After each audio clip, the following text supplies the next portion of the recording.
Ng siyam na araw, ito na yung resulta ng ating pinaugatan na tanlad dito sa tubig. Yan, ito yung aking lemongrass or tanlad.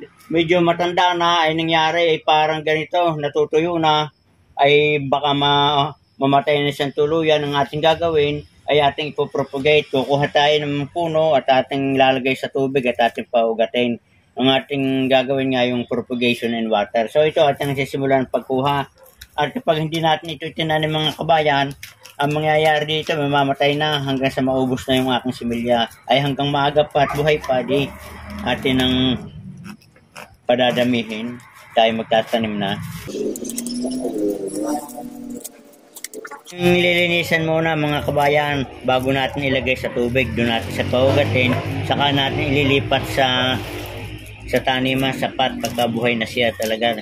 Dahil ngayon mainit na, hindi na naulan, kailangan natin muna ng paugatin para tayo nakakasigurado.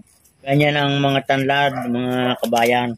Kapag matanda na siya ay kung sa tao na lugot ay ating gagawa ng paraan para siya mabuhay ulit maganda. Pagkatapos nating matanggal yung mga tuyong dahon, ngayon ay atin naman puputulan yung ugat para siya umugat ng panibago at saka natin ilalagay sa tubig.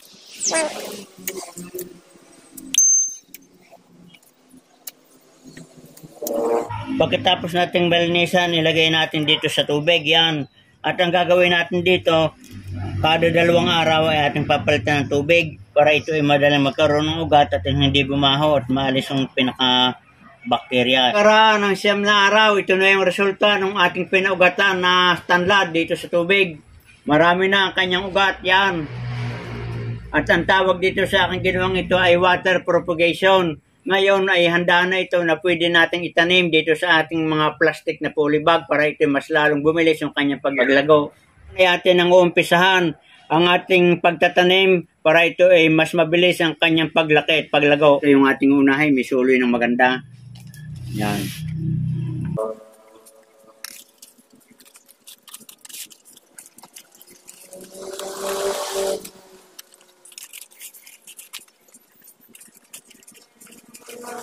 Tapos nating may tanim itong ating lemongrass o tanlad o salay. Ngayon ay atin namang didiligan mga kabayan.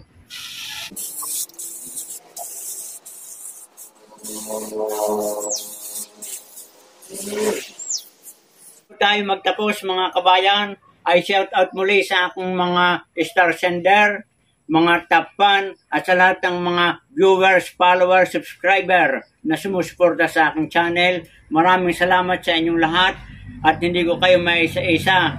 Good luck and good health. Magandang araw kabayan, ingat kayo palagi.